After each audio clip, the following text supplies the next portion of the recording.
So thanks very much. I'm Kate Bailey. I'm a higher trainee in general adult and older adult psychiatry, and I'm spread across a number of different trusts. So I work clinically in East London, currently coming to you from the deep east in Newham from a dementia assessment unit. But my obviously I'm studying at King's, and the location for the research is going to be St George's Hospital in Southwest London and St George's Mental Health Trust.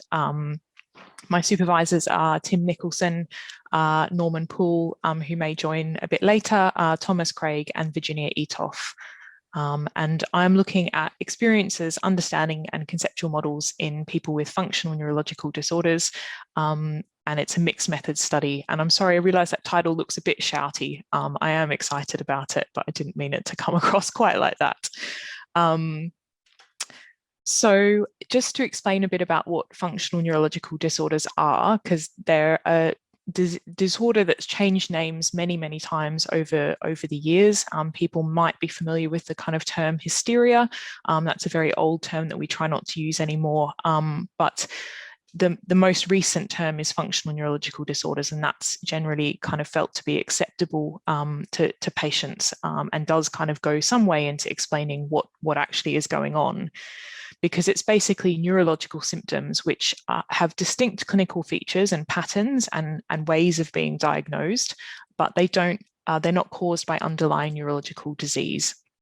And the symptoms that people can get can be seizures, tremors, paralysis, numbness, cognitive problems. But essentially it's caused by a problem with how the nervous system is functioning rather than the kind of the brain structure or the nerve structure. So people often talk about it being a kind of software rather than a hardware problem. These are really, really common disorders, though, despite the fact that they've often been kind of neglected by neurology and psychiatry and bounced between the two specialties. But they account for kind of somewhere between 6 to 16% of neurology outpatient clinic visits and are as common as multiple sclerosis. But they still do remain poorly understood, even though there's much, much more imaging research and kind of work into explanatory models and treatments. And the understandings that we do have are that whatever kind of model of explanation there is still an important aspect of kind of prior beliefs, expectations in how the symptoms will present and be perpetuated. We know also that people with these kind of disorders often feel that their symptoms are a mystery, they will be permanent, they have very little hope for what can happen. And we know that stigma is very high in this group of people, higher even in functional seizures compared with epilepsy, which is already a very stigmatized disorder. And that's similar for kind of levels of functioning and so on as well, and quality of life is very significantly impaired. FND Hope, which is a charity run by people with lived experience, found very common experiences of kind of being dismissed, disrespected, not believed, and stigmatized, including by healthcare professionals. We know that people often feel quite dissatisfied with the explanations they receive and feel very powerless and abandoned. But like with other disorders, early diagnosis and high satisfaction with care and good engagement is of course associated with a more positive outcome. And St George's Hospital, where Norman works as a neuropsychiatrist, the FND service there run a novel multidisciplinary education session, which has recently been piloted and found to increase understanding, hopefulness, and belief in treatability. So we're going to be looking more at that education session. So the aims of my MD is to look at the lived experience of an understanding, conceptualization, engagement and needs of people with FND. And the other part of it is to look at the experience of people who have attended this education session and kind of how does that affect their understanding, conceptualization and kind of hope for the future. So it's very much an exploratory and hypothesis generating study. So overall, one of the background aspects will be to look at a scoping review of patient, family, and public perceptions. And then the quantitative arm of the study is to look at illness perceptions and engagement, quality of life, functioning, and stigma experiences in people before, immediately after, and also a month after attending the education session. a qualitative study of experiences and reactions to completing the questionnaires. Sorry about that phone ringing. Which I'll explain a bit more about shortly, because that's the additional aspect that I've added in since last year. We're doing qualitative exploration of people who've attended the session through focus groups, and then also a qualitative exploration of the lived experience of people through in-depth individual interviews. So there's a lot going on, but I have got people helping me. So the quantitative study is, as I said, kind of before, immediately after, and then a month later when people have attended, and I say attended because it's now been moved online, the education session. So we're looking at their illness perceptions, their mood, measures of disability, experiences of stigma, and we're doing that online, hopefully via REDCap. Just to explain a bit about the kind of illness perception side of things.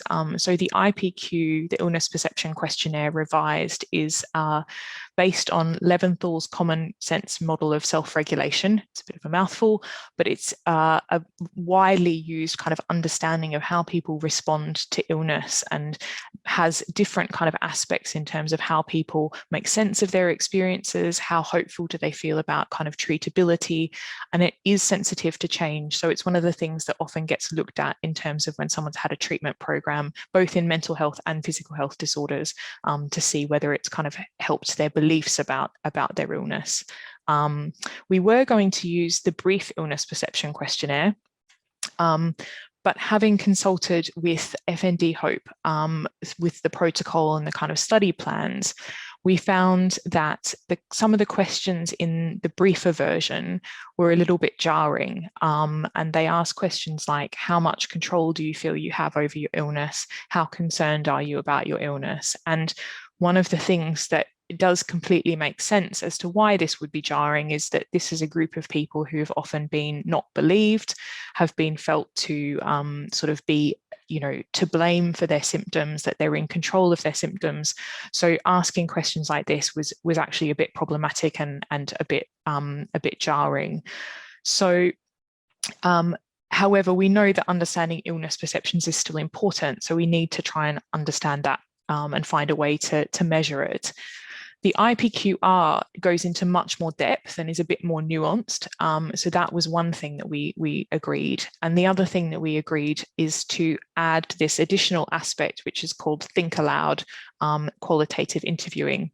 And what that means is that it's what it says on the tin, but basically it will mean that for a subsample of the quantitative participants, they'll have a researcher with them via Microsoft Teams, and they will be prompting them to basically respond kind of verbally with what they're thinking as they're going through the questionnaire. And that will help us to understand kind of, how do they interpret the questions? Are they kind of offensive? And actually, are they the right questions to be asking people with FND? The focus groups, so we're still going to be doing focus groups with people who've attended the education sessions, and that's hopefully going to be co-facilitated with a researcher with lived experience who's part of the team at King's. Again, hopefully online, potentially, depending on the time, and that's going to be using interpretive phenomenological analysis. And again, it's looking at kind of the meaning that people make of their experiences and the kind of shared meaning that they may make kind of together as a group, having had a shared experience of FND and attending the group, and kind of also really wanting to know about what else do they feel like they need, what is missing from their treatment, what support will they need in the future. And lastly, this part goes right kind of back to the beginning of the journey of, or close to the beginning of the journey of patients. So this is a very small sample of in-depth interviews with people who have yet to attend the education session. So capturing much more kind of raw experiences. So people who've kind of had onset of symptoms within the last kind of 6 months, maybe they've got a diagnosis, but they haven't had too much treatment or explanation yet. So it's trying to kind of follow, what was it first like when they experienced the symptoms? How did they make sense of it? How did that change as they had interactions with healthcare professionals? And kind of how do they see their future? And again, on Teams or in person.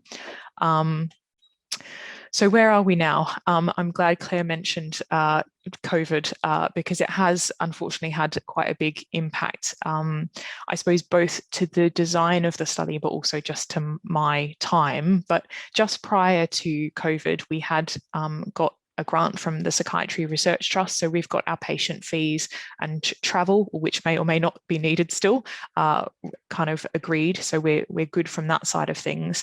And as I said, we kind of had some sort of ongoing discussions with FND Hope to kind of resolve these issues about the questionnaires and try and make something that would be sort of useful for the FND research community, but also kind of acceptable to patients and meaningful to them as well.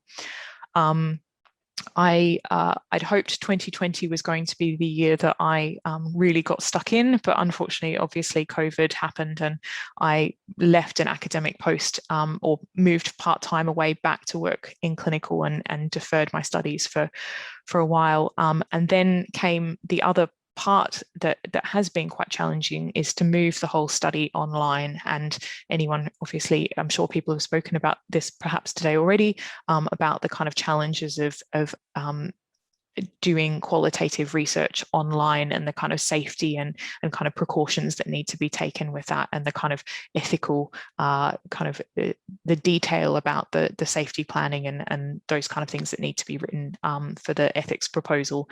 So we have got a protocol, we've got it all ready to go, and the ethics is being looked at by the King's R&D office, and hoping to get it into IRAS soon, and then move on to doing the scoping review with an MSc student who's been allocated to the team as well once the ethics is in.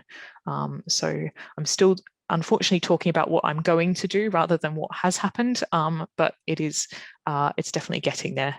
So thank you.